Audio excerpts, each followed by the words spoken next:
Hello, everyone, and welcome to another episode of Emotional Eating Unwrapped. I'm your host, Alana Kessler, and I'm so excited to be here today talking to you about how your energetic identity affects weight loss. And this is a topic that I am just so hyped about because it really is something that I personally went through, I personally experienced, and it's one of my favorite transformations that my clients go through when we work together because understanding the dynamics of your energy, and what I mean by that is understanding and exploring the dynamics of masculine and feminine energetics. Okay, masculine and feminine energetics, not male and female, but masculine and feminine energetics, and how they play such a crucial role in our behaviors and just in how we relate to eating, food, and weight loss. It's such a mind blowing and mind opening topic. And so I invite you today to really just listen with an open mind.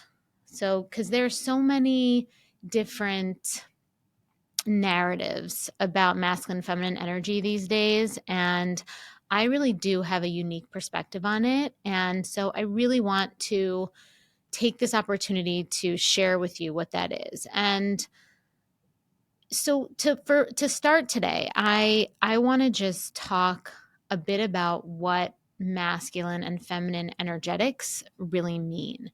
And I just want to make it clear again that it's really not about being male, it's not about being female, it's not about sexual orientation, it's not about gender. It truly is about energy. It really is about energy dynamics. It's about what energy does masculine energy put forth in the world and generate in the world, and what energy does feminine energy put forth in the world and generate in the world. And so masculine energy is characterized by doing, achieving, um, making things happen, moving things forward. So if you think about kinetic energy, right? So if you go back to science class and you think about kinetic energy, masculine energy is like that energy. It moves things forward and makes things happen. It's very active. Another way to describe it would be yang energy, right? It's moving. It's moving. Whereas feminine energy is more intuitive and it's more potential. It's not that it's passive, but it's more about potential. It's about holding. It's about receiving. And then it's also when it's a healthy feminine energy and when it's a mature feminine energy, it's about expressing, emoting, and allowing. So these are the differences in the dynamics, the energetic dynamics of masculine and feminine energy. Masculine is more about moving things forward and making things happen. And feminine energy is about feeling into something and its potential. Okay. Feeling into something, its potential, and also knowing when to allow masculine energy to come into the picture and make things happen, right? So it's a lot about boundaries. This is something that is not always understood about feminine energy. We think more, when it comes to feminine energy, we think a lot more about um, female goddess, beauty, all that type of thing. But feminine energy is really about stability and boundaries and standards as well. So it's important really to frame your mind around that as we continue talking about this topic, especially as it relates to eating, food, and weight loss. Something else that's interesting to note, and I've talked about this before in another episode, I think it was the hustle culture episode, that something that something that is true when it comes to energy dynamics is that males do have more masculine energy and females typically do have more feminine energy. And I'm not saying this is a generalization.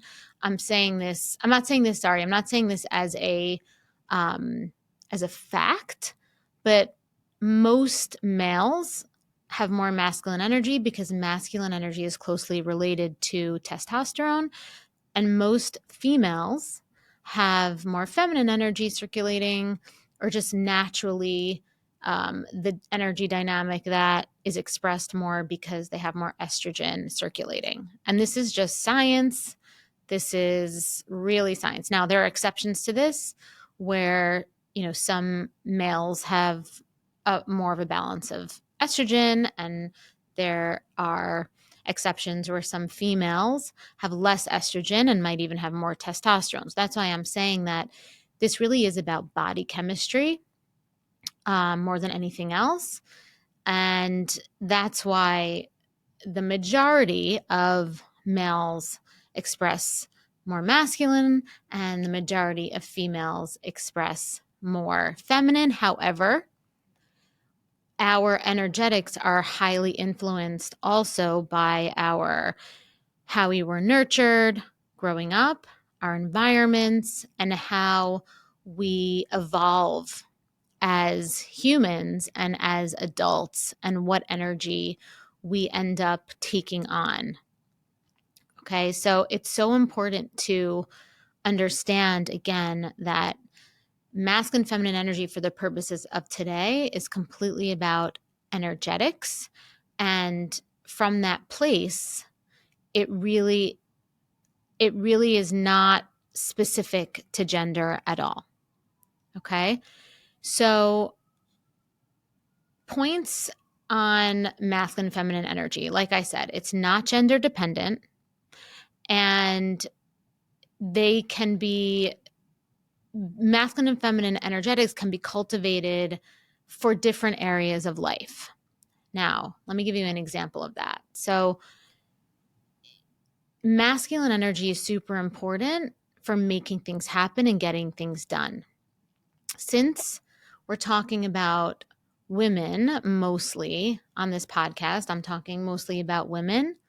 It's really important that women have a strong masculine energetic dynamic within themselves for themselves, which means that they can get things done for themselves. They can take care of their own needs. They're clear what those needs are, and they can provide for themselves to get them met. So even if a woman, her natural energy is more feminine energy, so it's more about flow and it's more about feelings, it is important that if it's not natural for her to be in her masculine energy, she trains it up so that she can properly take care of herself, because that is what she needs to be balanced. Okay, what is lesser known though is that, and I think I said this earlier, is that healthy feminine energy isn't necessarily about being passive. Healthy feminine energy is the energy that we cultivate when we're taking the making things happen too far. Okay, so women, we want to have a healthy balance of masculine energy where we make things happen for ourselves, and feminine energy where we also know how to say no, put up a boundary with ourselves, pause. Okay, we can stop ourselves from just pushing too far, going overboard, right? Burning ourselves out.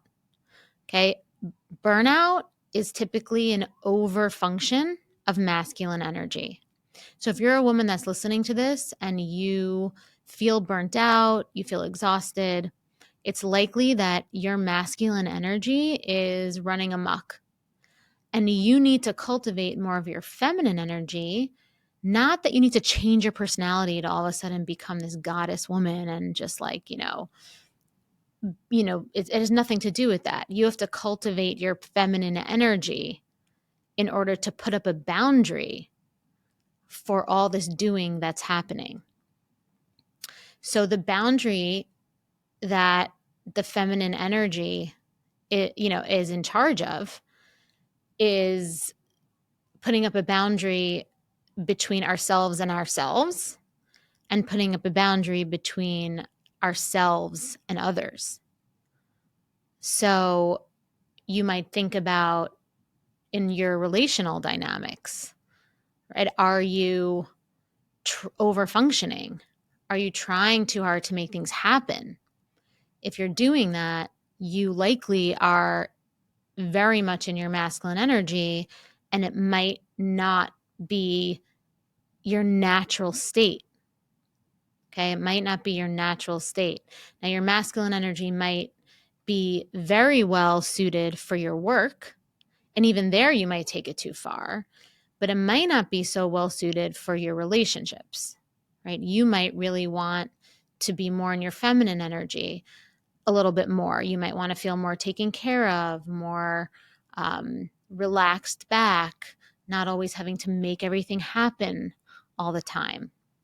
Okay, so if that's what you really desire and you are in your masculine energy making things happen all the time, over functioning, then what you need to do is to cultivate feminine energy and pull back a little bit, hold space for yourself, and create the conditions, the potential energy for the kinetic energy, the masculine energy to come towards you.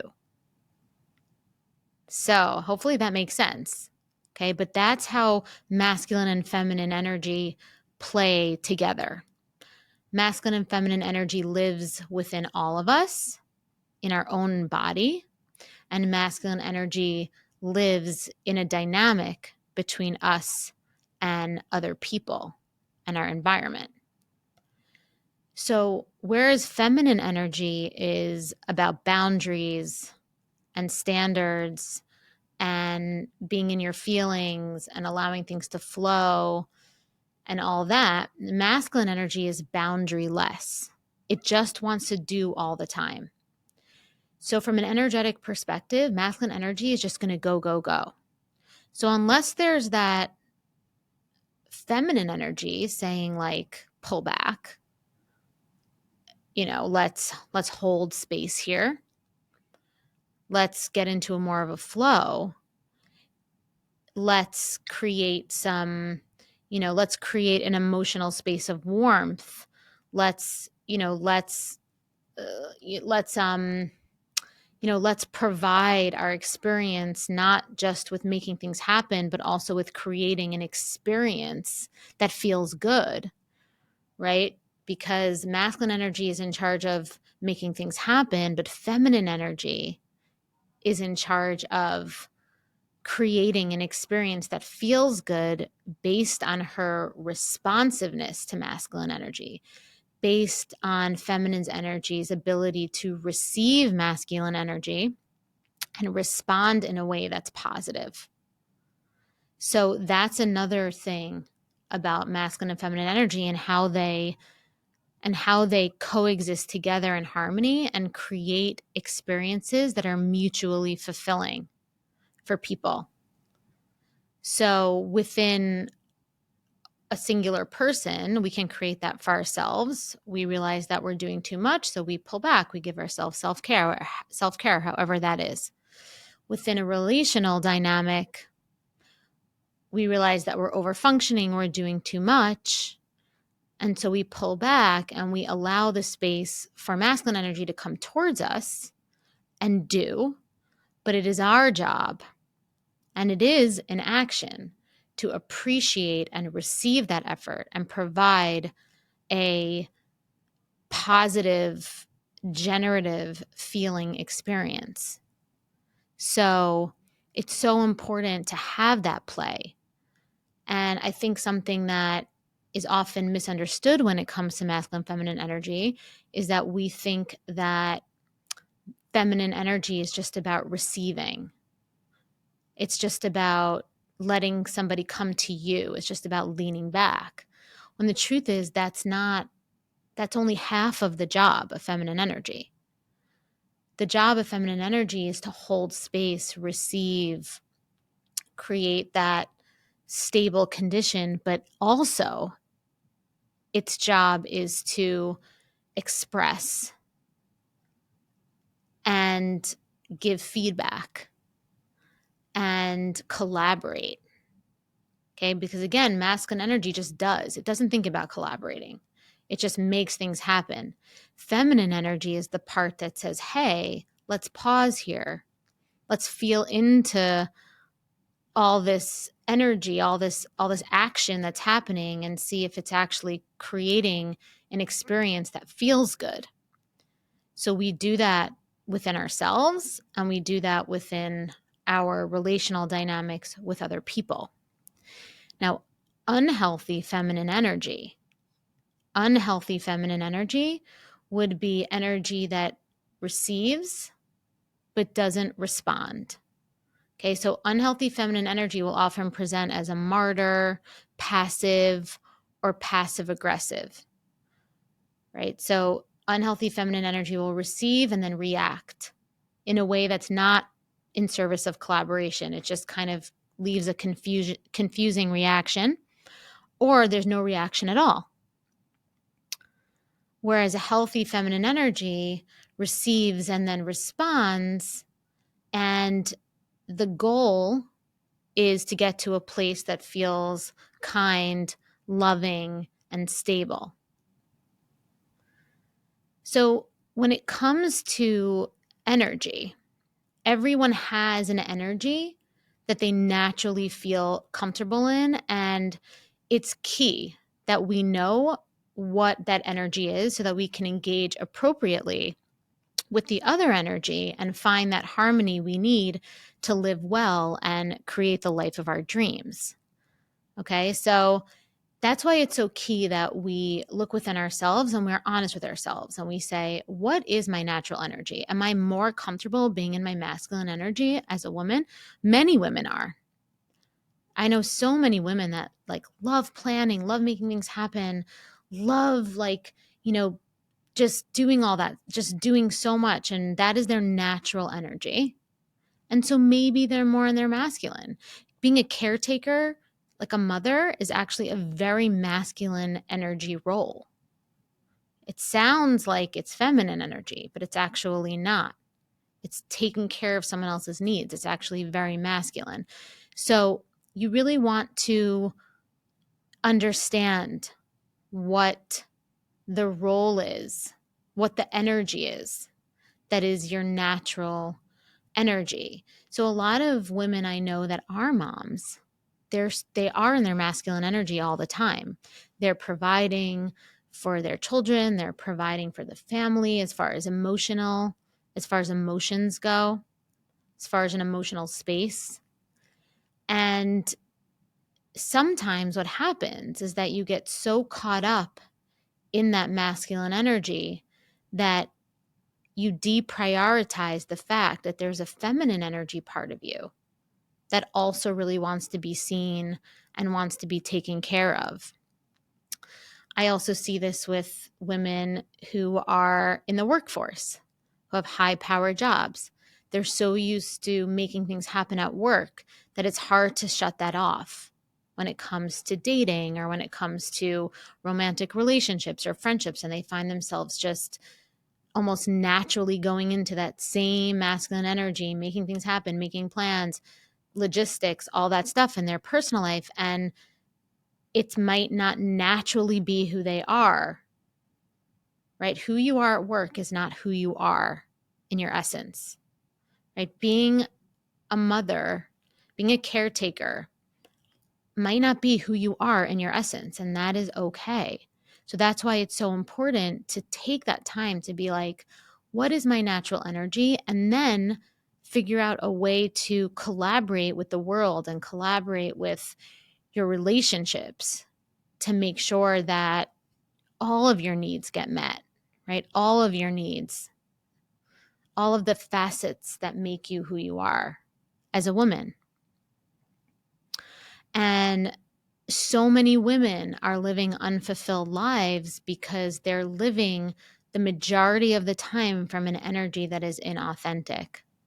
And some examples are some women are over functioning or giving to get in their relationships because they believe they need to do more to be loved, when really they need to learn how to cultivate their feminine essence and generate the warmth and appreciation to naturally attract the effort from others that they yearn for. So that's what I see a lot of reciprocation, in making things happen, when really the reciprocation needs to come from someone makes something happen for you and you respond in a way that makes them feel good and you create that experience of warmth.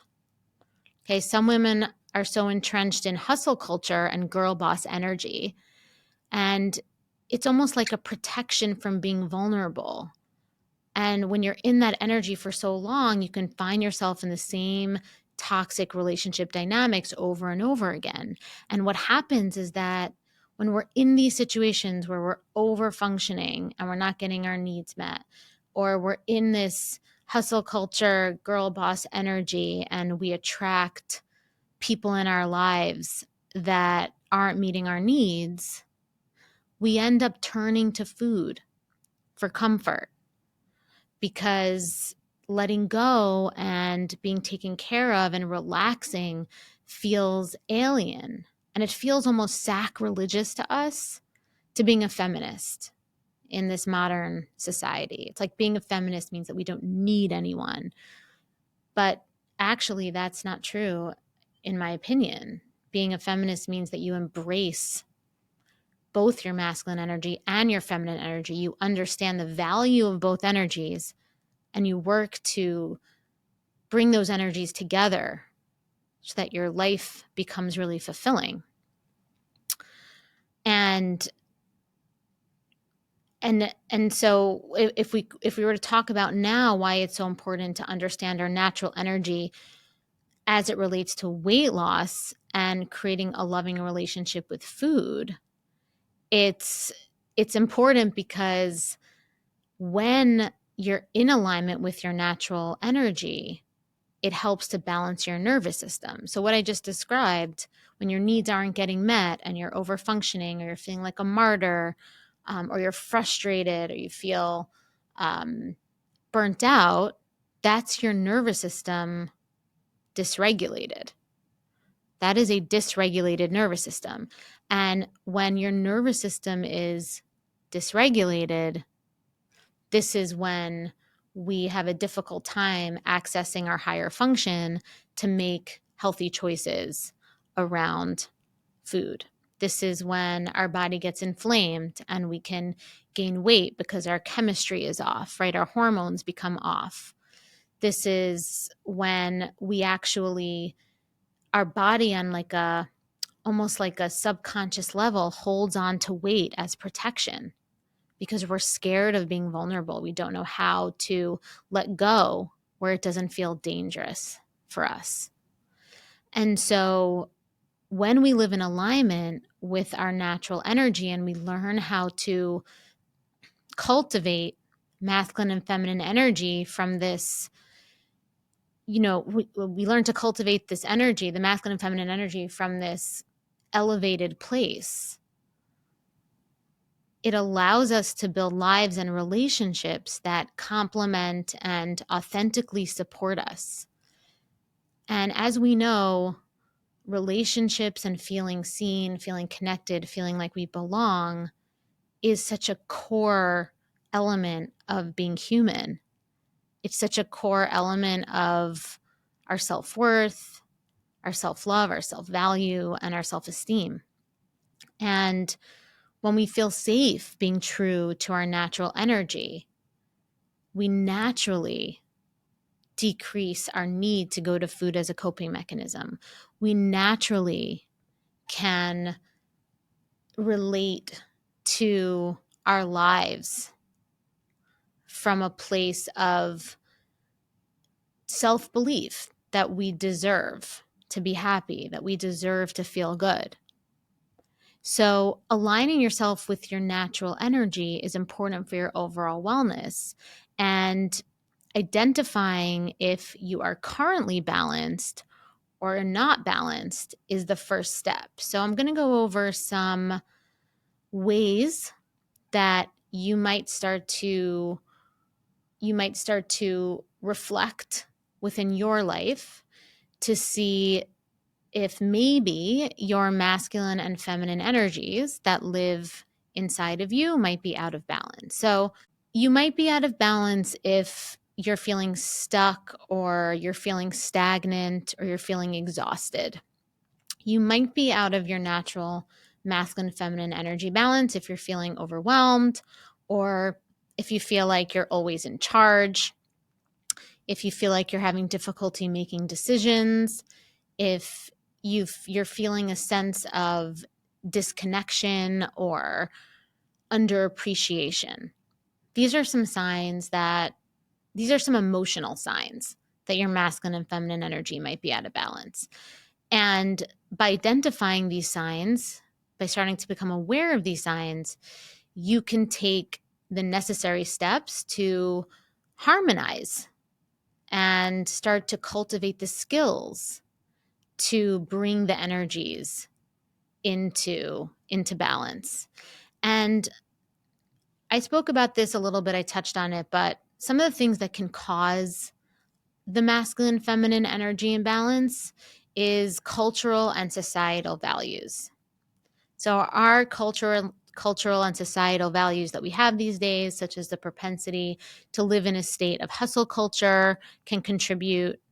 Also, wounds from our past or our home life growing up, such as shame in receiving or resting, can be a reason as to why our masculine feminine energy might be imbalanced. This could sometimes be called the feminine wound, where there was, whether it was overt or subtle, unconscious shame that we were taught about being in our feminine energy, that it was lazy or it wasn't safe. The feminine wound can show up in many different areas and in many different ways. Other ways that our masculine and feminine energy can get out of balance is codependent dynamics that can lead to boundary issues or fear of communicating and self-expressing. But recognizing and aligning with your natural energy and recognizing these triggers, these environmental triggers, these triggers from our upbringing, belief systems that we might have been taught from our caregivers, just wherever it comes from, recognizing and aligning with your natural energy is such a powerful step towards a more fulfilling and a more balanced life in so many ways, from your health to your weight to your feelings of joy with eating and food to your feeling of self-trust to your feelings of satisfaction in your relationships. So this core identity, energy identity, is really such a valuable foundation and something to really, really just begin to start to reflect on. So, thank you so much for listening to today's episode. And I really hope you enjoyed this. I'm going to hopefully dive a bit deeper into this. So, if you have any questions, please don't hesitate to leave me a question on the Spotify Q&A that I have there. I'd love to answer them. You can also drop me any questions that you have on Instagram.